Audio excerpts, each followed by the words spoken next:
మనకు హైందవ ధర్మం ఏం చెప్పిందండి?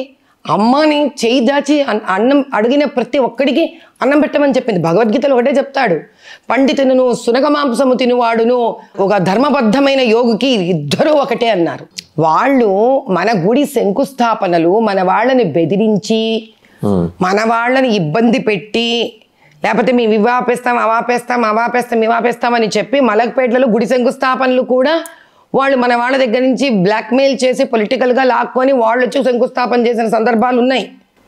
ఆర్ఎస్ఎస్ వాళ్ళు గొడవ చేసి వాడొచ్చి మన గుళ్ళు శంకుస్థాపన చేయడం ఏంటని గొడవ పడ్డ రోజులు ఉన్నాయి. అంటే ఏంటంటే వాళ్ళు మిమ్మల్ని ఆ దైన్య స్థితికి దింపుతారు. వాళ్ళు దైన్య స్థితిగా దింపితే మనకు హైందవ ధర్మం ఏం చెప్పిందండి? అమ్మని చేయి దాచి అన్నం అడిగిన ప్రతి ఒక్కడికి అన్నం పెట్టమని చెప్పింది. భగవద్గీతలో ఒకటే చెప్తాడు, పండితును సునక మాంసము తినువాడును ఒక ధర్మబద్ధమైన యోగికి ఇద్దరూ ఒకటే అన్నారు. నేను ఇంత నిర్భయంగా ఈ పోరాటాన్ని ఎందుకు ఆ ప్రాంతందే ఎంచుకున్నాను? మీరు ఇందాక పర్టికులర్ ఇన్సిడెంట్ చెప్తున్నారు, మధ్యలో డివేట్ అయిపోయాం. మద్రాసాకి వెళ్ళాను, 15 మందికి ఫీడ్ చేసి వచ్చాను. మీకు ఆ వీడియో కూడా ఫార్వర్డ్ చేస్తాను. డెఫినెట్ గా వాళ్ళు మాట్లాడారు. వాళ్ళ రిసెప్షన్ ఎట్లా ఉంది మీరు వెళ్తే? అసలు మీరు ప్రతిఘటన ఎదురైందా? ఏమేనే లేదు. పైగా వాళ్ళు నాకు ఎన్నిసార్లు ఫోన్ చేశారు, అమ్మ నువ్వు రామ్మా పిల్లలందరూ ఒక్కసారి నిన్ను చూస్తారు. మీ నమ్మరు, నేను బోంగన 15-16 మంది పిల్లలందరి దగ్గరకు వచ్చేసారు. వాళ్ళందరి దగ్గరికి వచ్చి ఆత్కేసే అమ్మ. అడ్మినిస్ట్రేషన్ ఏదో ఉంటుంది కదా మద్రాసాకి, ఎవరో ఒక టీచర్ ఉన్నారు కదా, ఆయన ఒక్కటే.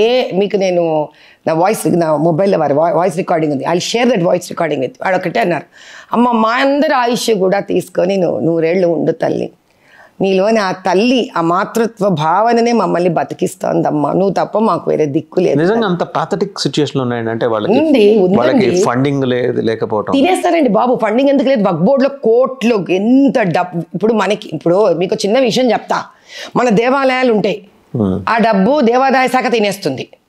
వాడికి దేవాదాయ శాఖ లేదు, వాడికి ఏమంటారు, వాడికి వక్ఫ్ బోర్డు ఉంటుంది, వాళ్ళకి వక్ఫ్ బోర్డు ఫండ్స్ ఇస్తుంది, అది వాళ్ళు తినేస్తారు. వాళ్ళకి మాట విని, వాళ్ళు చెప్పిన మాట వినే మస్జిద్దులకు, వాళ్ళు చెప్పిన మాట వినే మదర్సాలకు వాళ్ళు ఫండ్ చేసుకుంటారు.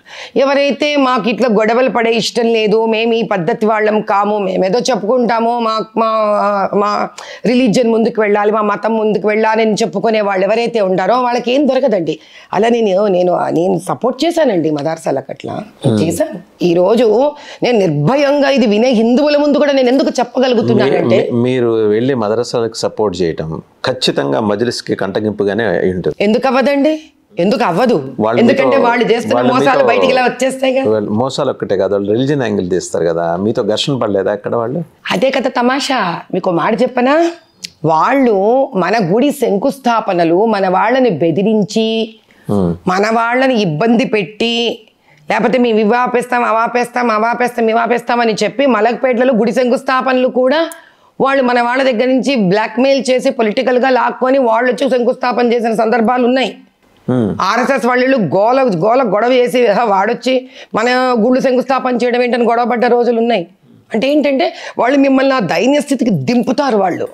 వాళ్ళు దైన్య స్థితిగా దింపితే మనకు హైందవ ధర్మం ఏం చెప్పిందండి?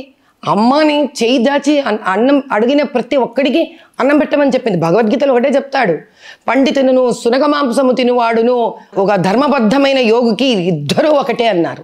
ఆ శ్లోకం కూడా చెప్తారు, విద్యా వినయ సంపన్నే బ్రాహ్మణే గవిహస్తివి చివరి వచ్చేప్పటికి పండిత సమదర్శిన.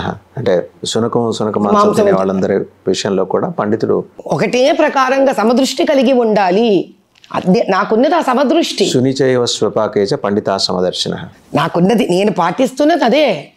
అమ్మ మాకు ఆకలిగా ఉంది తల్లి, మేము ఈ తిండి ఈ పిడికిలి దొరకకపోతే ఇంకా మాకు జీవనం ముందుకు వెళ్ళదు అన్నప్పుడు వాళ్ళకంత అన్నం పెట్టడం మాత్రమే తెలిసిన వ్యక్తిని నేను. అలా అని ఎవరైనా ధర్మబద్ధం కాకుండా, న్యాయబద్ధం కాకుండా, హైందవ ధర్మ సంస్థాపనని కానీ హైందవుల వైపు కానీ కన్ను వేసినా, వాళ్ళని హింస పెట్టదలిచిన ఊరుకునేది లేదు, క్షమించేది లేదు.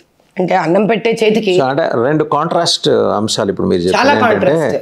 మజ్లిస్ ఏమో మీ మీద ప్రతిఘటన, బట్ వేరాస్ ఈ మదర్సాలు లేకపోతే మీరు వెళ్ళి ఎక్కడైతే మీరు వాళ్ళకి ఫైనాన్షియల్, షియా కమ్యూనిటీలో కూడా అనాథాశ్రమానికి మెడికల్ క్యాంప్స్ చేశాను నేను. షియా కమ్యూనిటీ అనాథాశ్రమానికి వాళ్ళ నుంచేమో మంచి రిసెప్షన్, చాలా ఎంత ప్రేమ అంటే. బట్ మీ ధైర్యం ఏంటి? భయం ఏంటి? భయం ఏంటి? మీ ధైర్యం ఏంటి? ఎందుకంటే ఇప్పుడు నాకున్న భయం ఏంటి? మీకంటూ ఒక కుటుంబ వ్యవస్థ ఉంది. అక్కడ బతుకుతున్న వాళ్ళకి లేదా? ఉంది. కాకపోతే ఎక్కడి నుంచైనా అజ్ఞాతంగా మిమ్మల్ని టార్గెట్ చేసి దాడులు చేసే ప్రయత్నం జరగచ్చు కదా? చేయనివ్వండి. నేను రెడీగా ఉన్నాను, అన్నిటికీ రెడీగా ఉన్నానండి. ఏం చేయగలుగుతారు? ప్రాణమే కదా తీసుకోగలిగింది. ప్రాణం తీసుకోవడం వీళ్ళ చేతుల్లో ఎక్కడుందండి? ప్రాణం తీసుకోవాలనేది నా రాతలో రాసి పెట్టి ఉండాలి కదా. ఆ నిమిషం వీళ్ళ చేతుల్లో చావాలంటే వీళ్ళతో కాకపోతే ఒక లారీ గుద్దో బస్సు గుద్దో నాకు రోగం వచ్చో ఎన్నో మార్గాల మృత్యువు మనిషికి ఇంకో మనిషికి ఇచ్చే శక్తి ఉందనుకుంటున్నారు. నేనుందనుకోవట్లా. మృత్యువు రూపం. కానీ నాకు ఆ రోజు నాకు మృత్యువు నన్ను వచ్చి కబళించాలని స్వయంగా యమధర్మరాజే నిర్ణయిస్తే నిమిత్తమాత్రురాలు అదే రూపంలో రావచ్చు అంటారు.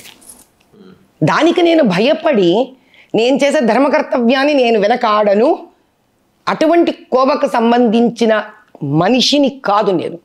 రెండు పరస్పరం భిన్నమైన మార్గాలని మీరు తీసుకొని పొలిటికల్గా పెనిట్రేట్ అవ్వడానికి మీరు ప్రయత్నం చేస్తూ వస్తున్నారు. I can term it as an indefinite present continuous tense, అనంత వర్తమాన కాలం అని అనుకోవాలి. ఎందుకంటే మీ జర్నీ చూస్తే మీరు అన్నారు ఇందాక, ఎంతవరకు సఫలీకృతమయ్యే ప్రశ్న కాదు, నాంది ఎంత బలంగా పడింది అని. సరే, ఎంత బలంగా పడింది? 1 అడుగా, 2 అడుగులా, 3 అడుగులా? నాకు నిజంగా ఆనందం కలిగేంత స్థాయిలో పడిందండి. ఆనందం దేనికి అని అంటే, ఎంతోమంది హిందువులు స్పందిస్తున్నారు, ఎంతోమంది ముస్లింలు స్పందిస్తున్నారు. నాకు నిన్న ఆ మదర్సాకి వెళితేనే నేను మీకు క్లిప్ ఫార్వర్డ్ చేస్తానండి. ఎందుకంటే నేను ఏదో మాట్లాడుతున్నాను, ఇది చాలామంది హిందువులకు కూడా అన్నదమ్ములకు తెలియాలి. ఆట ఆడుకుంటున్నారు వాళ్ళు, మనందరి ఇమోషన్స్తో ఆట ఆడుకుంటున్నారు. వాళ్ళని రెచ్చగొడుతూ, ఇటు పక్కన రెచ్చగొట్టే వాళ్ళు రెచ్చగొడుతూ. ఏంటండి అది? నిజంగా మన జీవితాలు ఎంత ముఖ్యమో ఆ పాత బస్తీలో నివసించే వాళ్ళ జీవితం అంతే ముఖ్యం కాదా? చాలా తప్పు కదా అది. ఒక ప్రాణాన్ని మనం రెచ్చగొట్టి సాధించేదేముంది? ధర్మబద్ధమైన జీవన విధానం ఉండాలి మనకి. ఆయన ఒకటే అన్నాడు, ముస్లిం అతను ఎవరైతే పెద్ద మనిషి, నేను మదర్సాకి వెళ్ళినప్పుడు అన్నాడు, అమ్మ నిజంగా అన్నం పెట్టే తల్లివి నువ్వు, నీలాంటి వాళ్ళు వస్తే మా బతుకులు బాగుపడతాయి అమ్మా నిజంగా. కాబట్టి మా ఆయుష్ కూడా పోసుకొని నువ్వు గట్టిగా నిలబడు తల్లి అన్నాడు ఆయన. పిల్లలందరూ జై హింద్, జై భారత్ మాతాకి అంటే ఎంత ముద్దుగా నినాదాలు తీశారు తెలుసా? ఏం తెలుస్తుందండి? మీరు ఆలోచించండి. ఇంత ఉంటాడు వాడు, 3 ఏళ్ళు 4 ఏళ్ళు, వాడికి ఏం తెలుసండి? చిన్న చిన్న పిల్లలు. వాడిలో ఆ విషయం నూరుతున్నది ఎవరు? మీరు విషయం నూరే కొద్దీ ఎన్ని సర్పాలన్నా తయారవుతాయండి. కాబట్టి ఆ చిన్న వయసు పిల్లలు అలా వాళ్ళు ఇన్ఫ్లుయెన్స్ అవ్వకూడదు. Please do subscribe to Telugu Rajyam channel. Please do subscribe to Telugu Rajyam channel. Please do subscribe to Telugu Rajyam channel. Hi అండి, నేను మీ ఆర్పీని, నెల్లూరు పెద్దారెడ్డి చేపల పులుసు ఓనర్ని. మీరు తెలుగు రాజ్యం అనే ఈ యూట్యూబ్ ఛానల్ సబ్స్క్రైబ్ చేసుకుని మంచి వీడియోలతో వస్తారు. Thank you so much. Hi people, I'm Sonakshi Verma and you please watch Telugu Rajyam and please subscribe to the channel.